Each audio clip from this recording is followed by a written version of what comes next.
Good morning. Today is Friday, July 3rd, the year 2020. We're going to continue our discussion of a more contemplative form of prayer.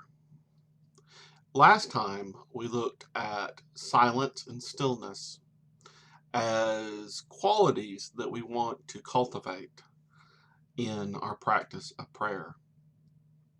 Today we're going to talk about gentleness. So what does gentleness have to do with the way we pray?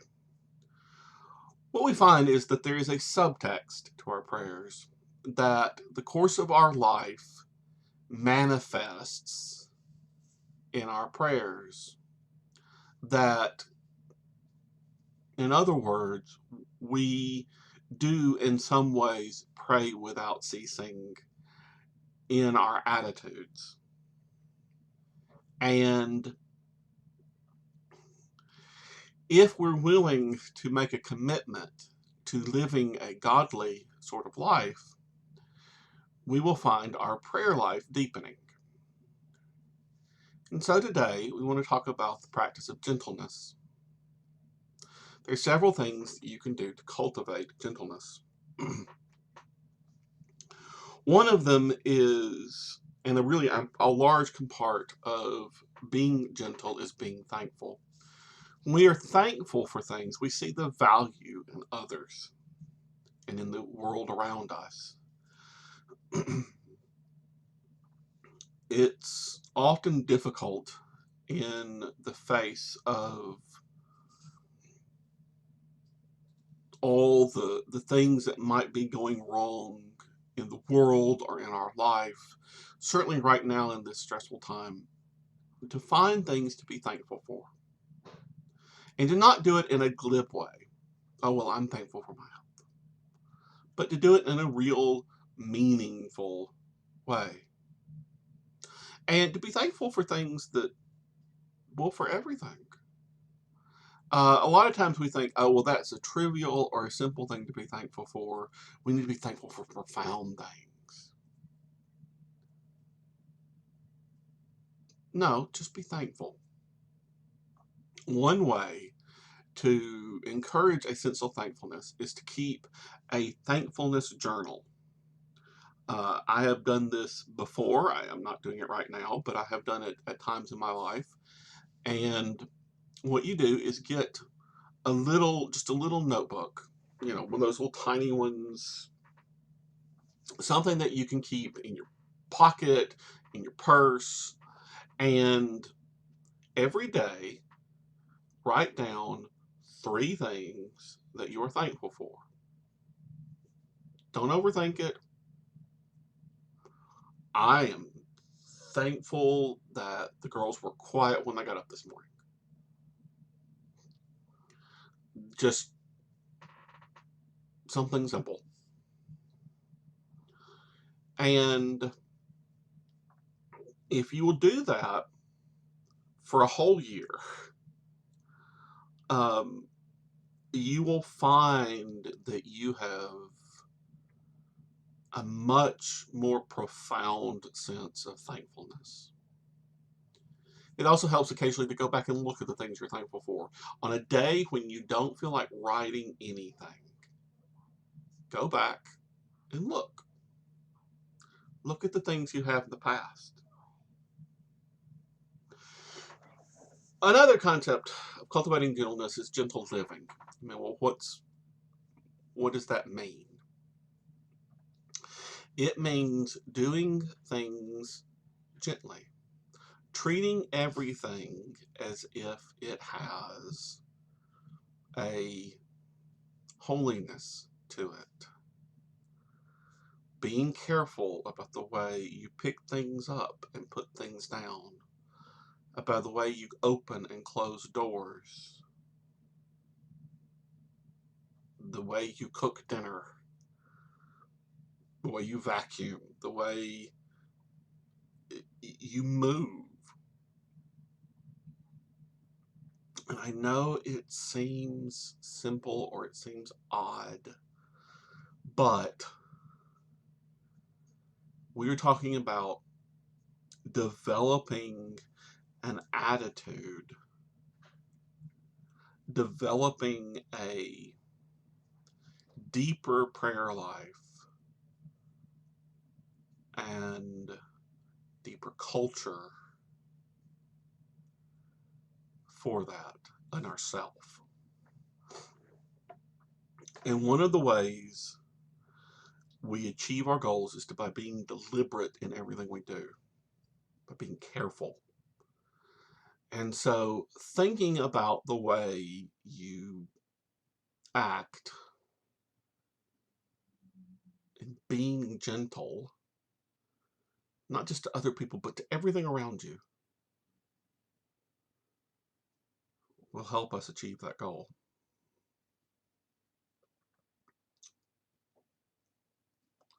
Next, look at people with compassion. It's especially hard in a divisive time like it is in our culture today. We want to be angry with others. It is, I will confess, sometimes my default state. But sometimes I am capable of more compassion than I realize. If someone says or does something that you don't like, or someone seems to be demonstrating a behavior that you think is questionable, ask yourselves, what brought them to this place? What might I be doing in their situation?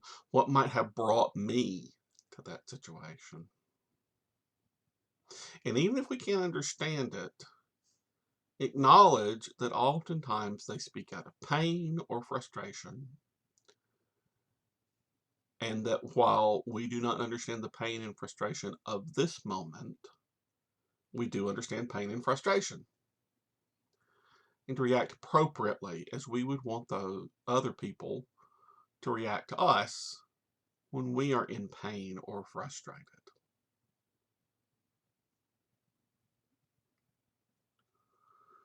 And here's a hard one.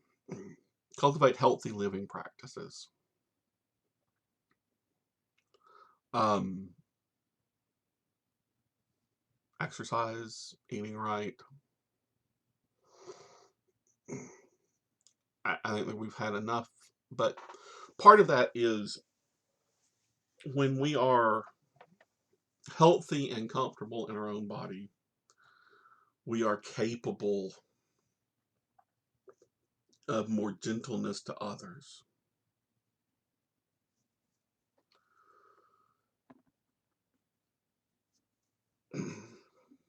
Finally, just as a general attitude,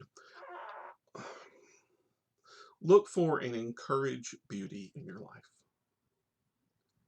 That's part of being thankful, part of being gentle. Look for what's beautiful, what's fascinating, what brings you joy. And practice developing your own skills at producing beauty in words, in art, in cooking. There are so many ways that you can express yourself. I encourage you to do them. And again, you're probably saying, what does this have to do with prayer? It is all about creating in us the right attitude, the right reflection of God and the world so that we can communicate God clear. To me, the perfect analogy of all this goes back to that movie Karate Kid. The main character in Karate Kid goes to work for Mr. Miyagi.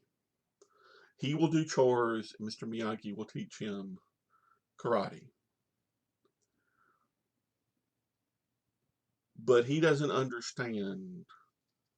Mr. Miyagi has all these cars, and he says, wax on, wax off. You have to do it just so. Wax on, wax off. He does this, and Daniel gets frustrated. Why do you have to do it just this way?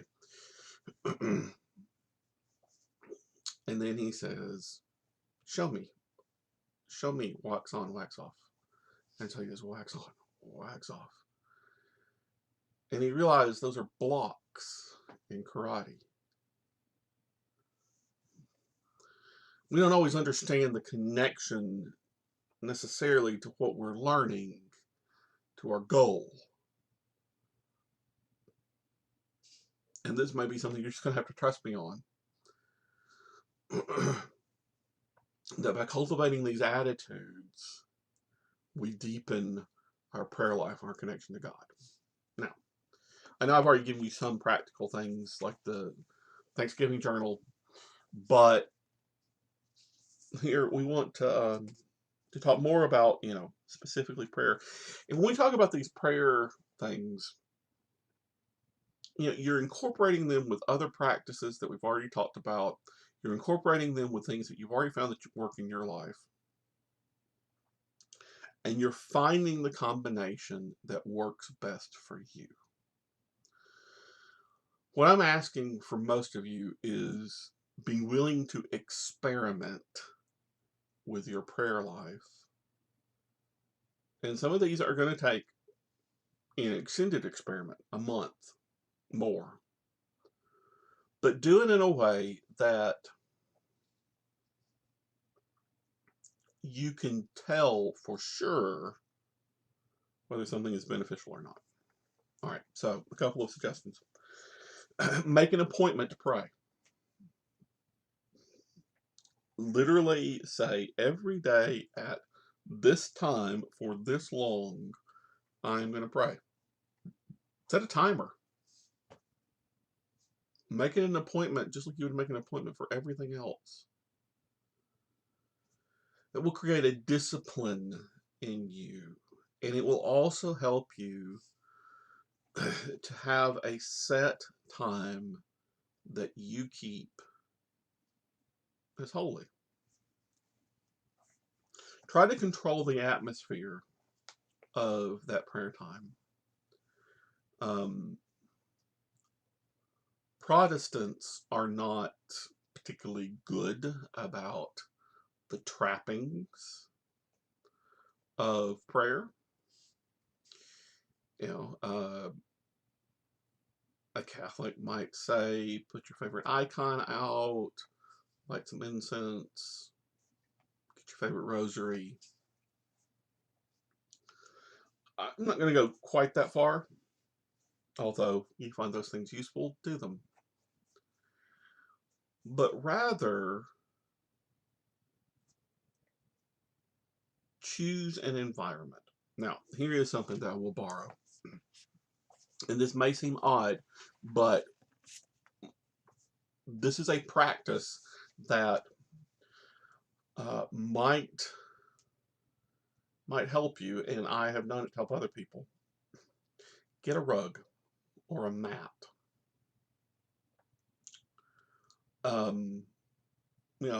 yoga mat, just a little cheap rug, maybe from Five Below or someplace like that. And then big enough for you to sit on or to put your chair on. Unroll it and only keep it out during your prayer time. Create a bounded space. And like when Naaman the Syrian left Elisha the prophet, he asked, can I take some dirt from your yard so that when I pray, I will pray on holy ground? Treat it like holy ground. You see, we impart holiness to things by making them set apart. That's what holiness means, separate. You may find the rug or the mat idea odd, but I believe that if you find a way to make not only the time but the space holy, You might want to find an object, not that you pray to, but that helps focus your prayers. A picture, a cross, something that helps, that is a trigger for you mentally, that says, I am now in this state. I am ready to pray.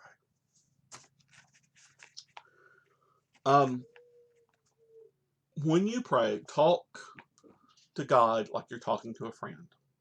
There's no need for formal language. There's no need to complicate things. Imagine that you have called up the person on the phone that you unload on, that you describe your life to. Talk to God that way. Just talk like a friend. Talk like you have gone to see me, to tell me what's wrong. God does not require us to do things in a certain way. We are looking for intimacy with God. I encourage you to talk like a friend and find the thing in your life that you have been suppressing. Okay? Um, Anger, bitterness, desire. What we do is we often find these things and we think that's inappropriate. I shouldn't act that way. I shouldn't think of that way. I shouldn't, whatever. And we shut it down. And in shutting it down, it festers and gets harder.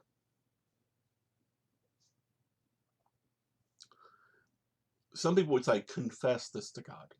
I'm not saying confess, because I believe that God made us with a full range of emotions. And I can read the Psalms and see the psalmists expressing all kinds of things, even hate, to God.